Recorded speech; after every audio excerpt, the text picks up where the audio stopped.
A sweeping petition that would criminalize hunting and fishing in Oregon has a real shot of qualifying for the November ballot. IP28 is trying to redefine Oregon cruelty laws.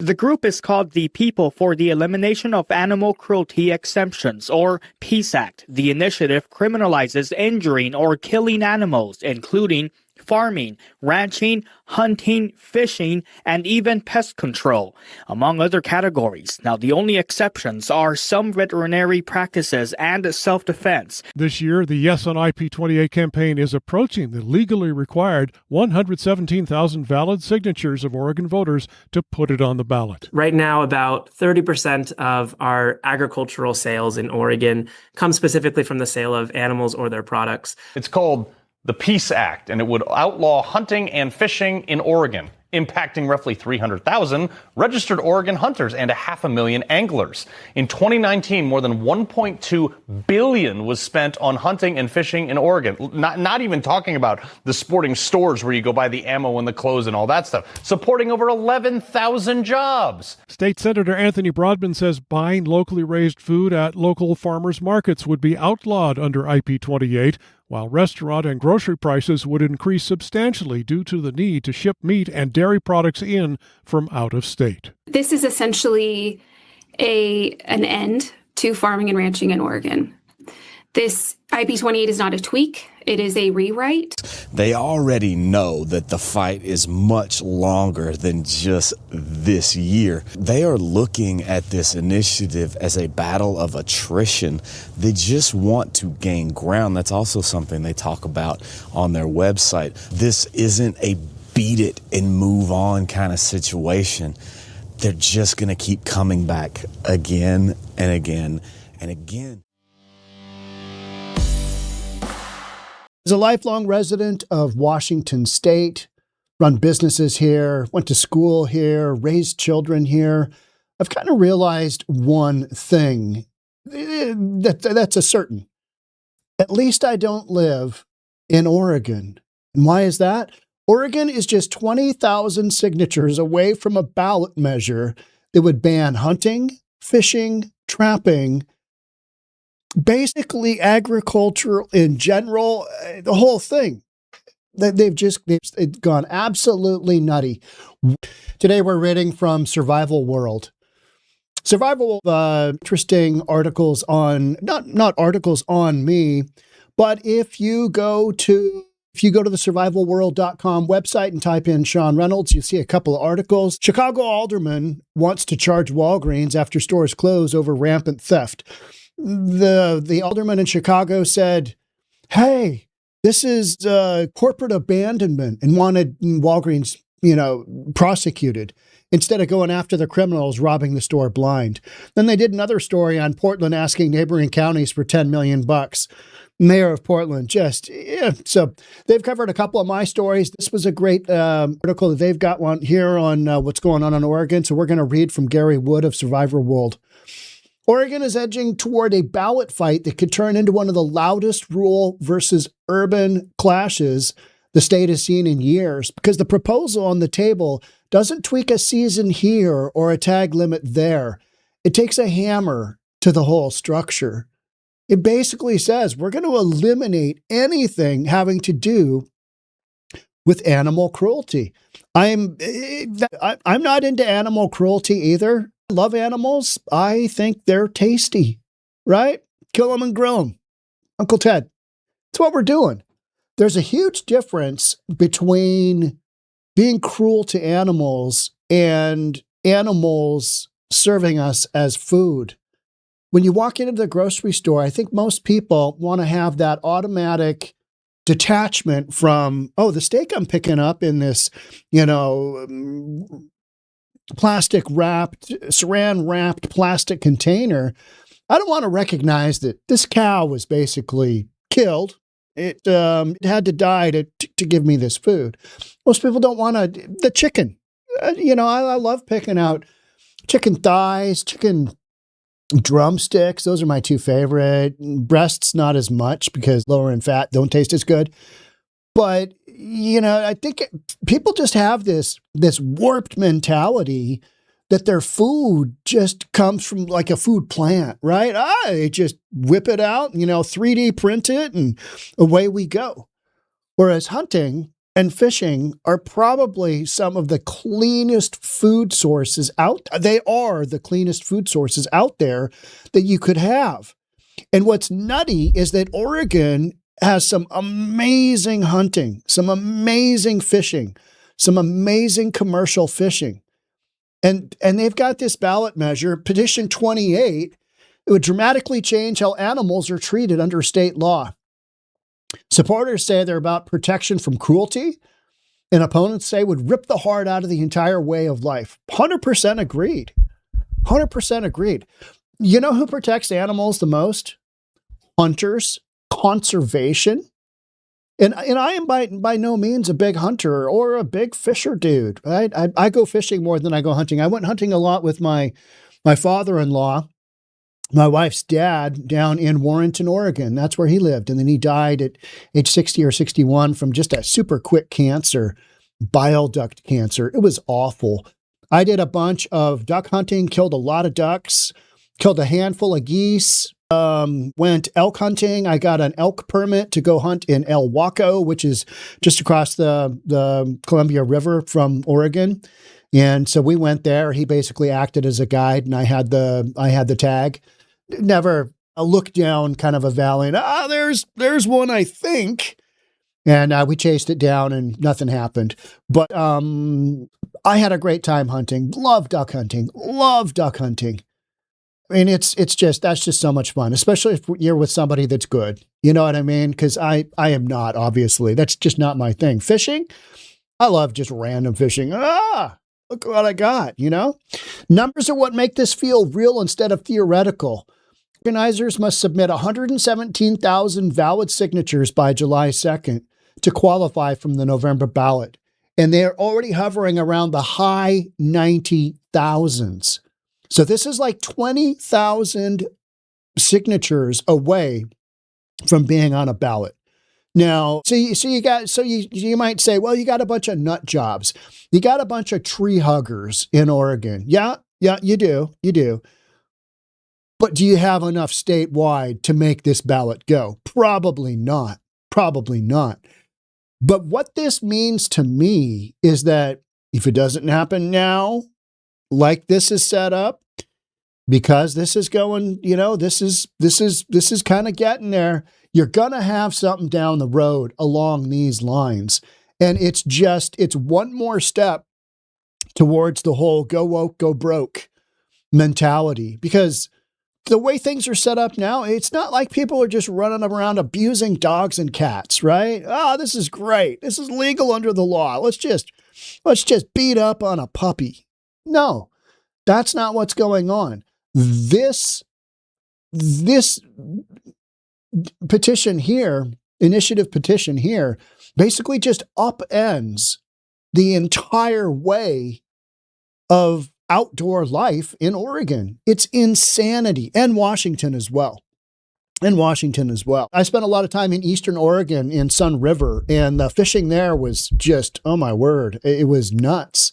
You're in high desert, and it was super fun. Floating down the Deschutes River, might have had a beverage or two, an adult beverage, because, hydration.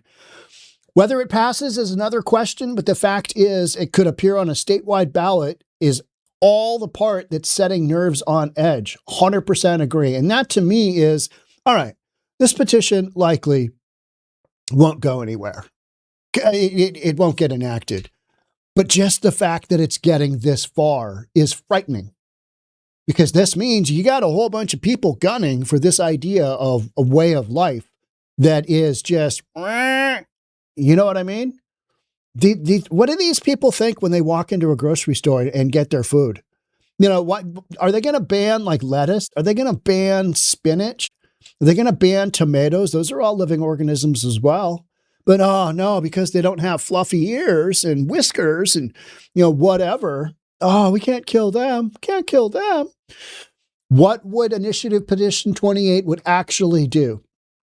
So, animal cruelty laws, and under the initiative, most activities that hurt or kill animals would become criminal offenses. Why? Why?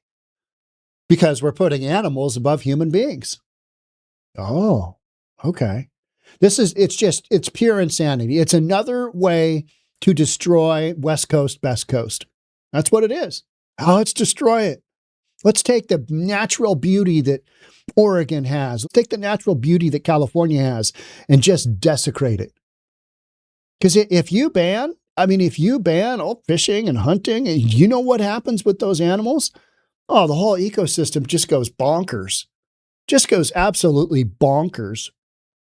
That's the key detail that makes people's eyes widen, because the proposal doesn't read like a single issue hunting bill or a narrow trapping restriction. It reads like a rewrite of what the state considers criminal harm to animals. Just basically creates a lowest common denominator of, all right, all animals are basically off the table. No can do. And it's nutty. It's nutty. Station explained, they're talking about Fox. I think it was Fox 12. Yeah, Fox 12. Explained the measure makes the ballot and voters approve it in November. The protections that currently apply to pets like dogs and cats would extend to wild animals, livestock, and animals used in research. Yeah. Massive impact on Oregon's outdoor and agricultural economy. They call it the Peace Act. It's a piece, all right. It's a piece of you know what. People for the elimination of animal cruelty exemptions. This isn't animal cruelty. This is a way of life that shouldn't be impacted just because somebody can't work out how the food actually gets to the grocery store. Oh, just magically ends up there. Just boop, all of a sudden it's there. I'll take that filet. And that name is doing a lot of work because it frames the entire proposal as a moral cleanup of loopholes rather than a direct attack on hunting or farming. It's a direct attack on hunting and farming. It's nuts. It's absolutely nuts. Livestock practices. Good luck with that. You can't kill those cows. Oh, what do we do? I'm not really sure. I guess import your meat from Washington, import your meat from Cali, import your meat from Idaho? We're not really sure. It's illegal here. No can do. Price of a steak in Oregon goes to $150. I got a hot one here for you. Oh, this is the good stuff. Here's that ribeye we were talking about. Oh, this is good. Easiest way to say it is instead of carving out special lanes where killing or harming animals is allowed under state law, proposal flips the default so the act of killing or harming becomes presumptively criminal. And once you do that, you don't just hit one activity, you hit everything. Yeah. Why supporters call it protection and critics call it a shutdown? Well, let's just leave that image. And it was when I look at that gun, I see the texture on the I want to say barrel, but that's not the right word. The stock. I think the stock. Sorry, my gun terminology is not what it should be. The gun I got from my father-in-law to hunt elk was a Remington 30-06, and I've got that in a case at home, and it's just cool. You know what I mean? It's just a cool gun. And no, I'm not out hunting people. You know what I mean? It's just, but you can have a cool gun. You can have a cool gun and live in the city. So that's what I do. So it would destroy entire industries: agriculture, fishing, hunting, scientific research, food production, pest control, and restaurants. But let's ignore that because we're doing this thing in the name of peace. Peace. It's an enormous claim. Also makes sense as a fear response when the legal definition of criminal harm expands so widely. The ripple effects don't stop at hunters in the woods. They run straight through farms, labs, fisheries, and even the supply chain that feed grocery stores. Food. Food is critical. We need food. We can't live without food. And you know what? I can't live on vegetables. I'm sorry. No can do. Like, just no. Protein every dinner. Just load me up. I'm not doing lettuce and carrots. Oh, this is really good. I got 3 of them. No, we're not doing that. That's ridiculous. Ridiculous. Where a lot of the public confusion can happen, a voter might hear animal cruelty protections and imagine it's about cracking down on bad actors. And they hear remove exemptions and realize the entire legal structure that currently makes hunting and fishing possible could be treated like a crime because they're making it a criminal offense. That's just nuts. Absolutely nuts. Even if you're not a hunter, I think you've got to have some idea, some kind of just, you got to be able to think through this and go, well, then where are we going to get that food? And not in Oregon, because you're not going to be able to harvest it. No can do. Fox 12 Oregon's reporting also makes it clear this isn't on the ballot yet. We're not there yet, but it's close enough where there should be some real concern. And that's why I'm doing this podcast. This is one of those topics where you're like, yikes.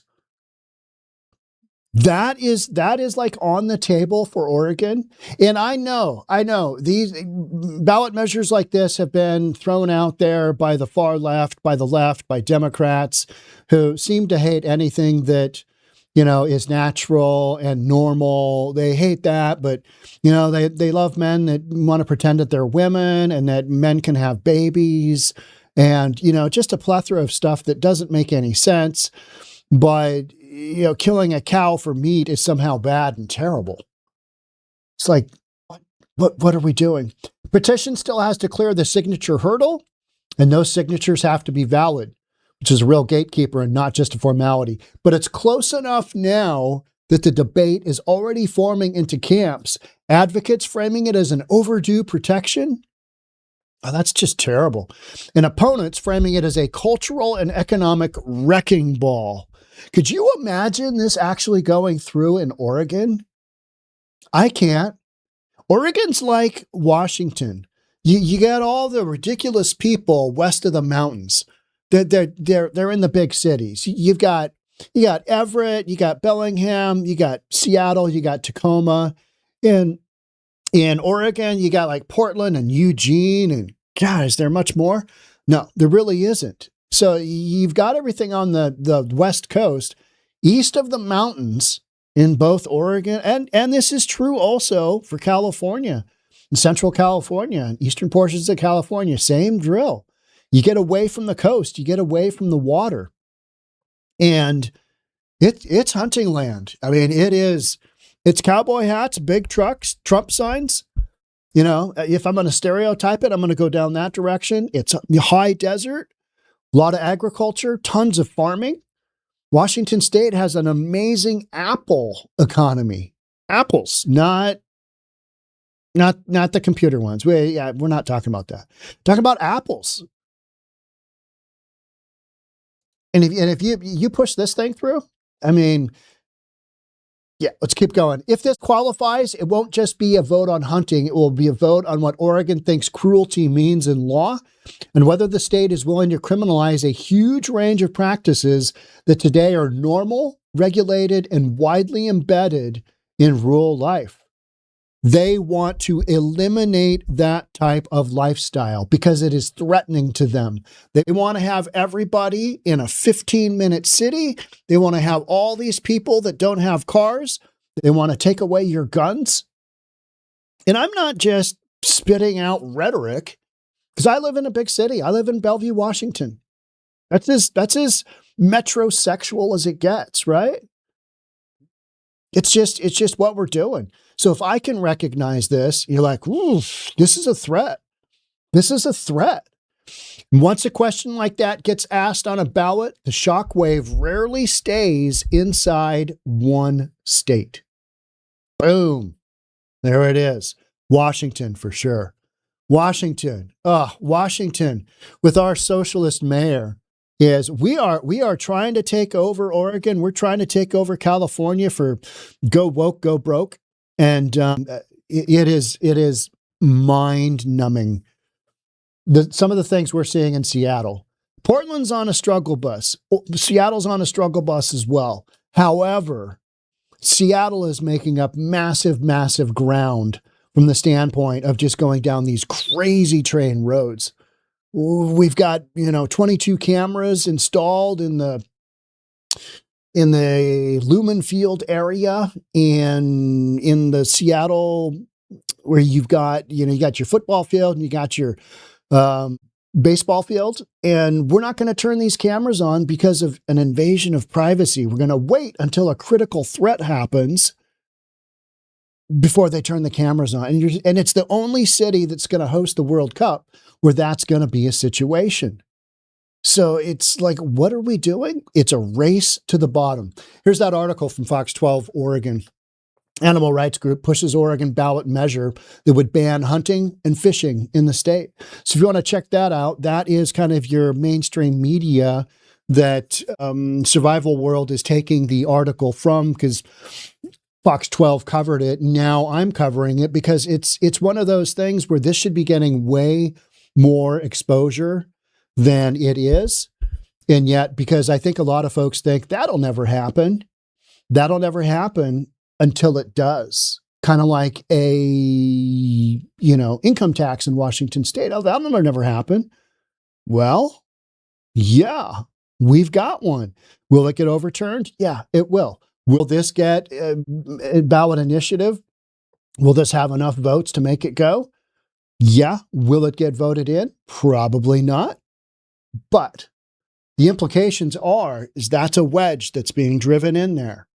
And if you have that wedge drive in there, enough times, something's going to pop. And you're going to have something go on from this standpoint that is, super detrimental to not only Oregon, but you've got the neighboring states as well. So Fox 12 goes on to say opponents, including the Oregon Hunters Association, say it would force Oregonians to a vegan diet or have their meat products shipped in from other states. Say it would destroy entire industries. We've talked about that. I don't see how it wouldn't, because all those activities that are happening in those different industries, scientific research, hunting, fishing, agriculture, food production, pest control, restaurants, would now be considered criminal activities under the Oregon law. That's just bonkers. It's just absolutely nutty. I'll be following up on this. Make sure you're subscribed, hit that notification bell, and I'll see you on the next episode. Thanks so much for joining. We'll talk then. Bye for now.